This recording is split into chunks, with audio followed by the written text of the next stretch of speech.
Hello and welcome to the online video production blog with Cam the Cameraman.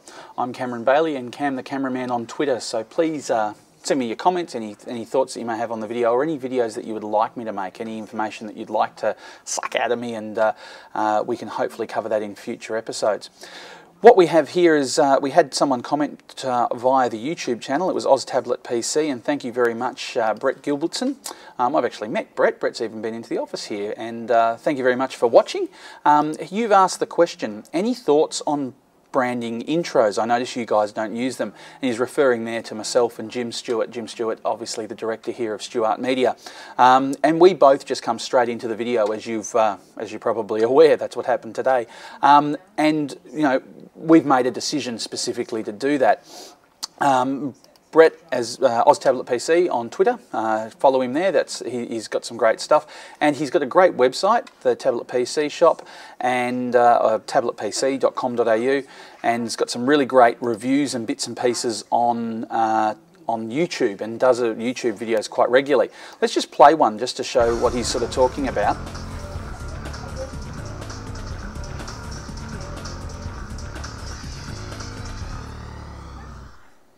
This is the Villiv X70. It's an Intel Atom. So that's what I assume you're talking about there. Brett's chosen to put an introductory video at the start, and then run into the review that he does here on this particular piece of equipment. Look, the reason we don't do it, and the reason I would recommend you don't, is that it takes the user time. Now, our experience over a long period of time in working on the web is that people in a web environment, people expect to get their information now. They are in a hurry, they're time poor, they want to see information straight away. It's not to say that that's not that production-wise, all those sorts of things isn't useful, but the reality is that people in the online space want to get to information straight away, and by making them wait, even for a short period of time, it can cause a user to turn off. Now, Brett, you'll need to look at your own videos and see if you're getting a lot of sort of bounce rate, and I recognise it's hard to tell necessarily on YouTube, but you may find that the bounce rate is a little high because people go, oh, what's this? It's just sort of some video montage or something like that. If you are going to use them, I would strongly recommend that you do is exactly what you've done there, Brett, and keep them nice and short. In fact, that one there I had to find was probably one of the longer ones that I found. In fact, I found there's a few that you didn't do it on as well. So, and it's good to experiment with these things to find out what your users want. I don't think you added anything to your video necessarily by adding it there. By the same token, I don't think you distracted at all. So it's probably a neutral proposition, but certainly we choose not to do them because of that fact that it can turn someone off. And if you lose one viewer, that's a problem. One of the things that is good to use them for is that usually when the various file sharing sites, the video sharing sites, they will choose a poster frame for you, and often the poster frame is the first frame of your video. And if we go back to my channel, it can be a little embarrassing over here, some of the poster frames that I can choose when I go into YouTube. I can only usually choose, I can choose one of three, and it's often not the most flattering pose and facial expression and all of those sorts of things. So one of the benefits of having a intro video is that often you can use that as your pick on. And so let's just have a look at, although looking through here, a lot of Brad's one, oh no, they're not Brad's, they're the related videos. Looking through Brad's ones, there is a lot more close-ups in your video anyway, so you've probably got more choice and more variety anyway, but it is an advantage. I also had I've been chatting on the ProBlogger.com forums, and I'm really enjoying some of the interaction that I'm getting there. It's fantastic.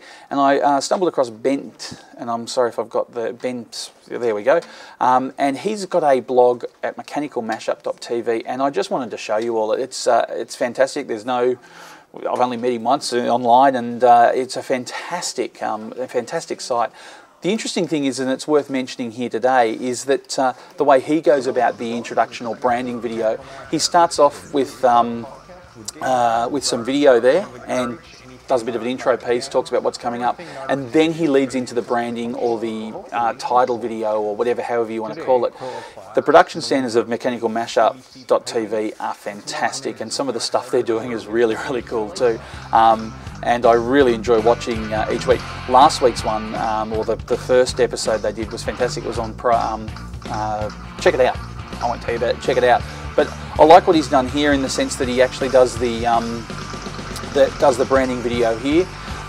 One of the things I would say against the branding video is something you need to be really careful is from a production point of view, Bent,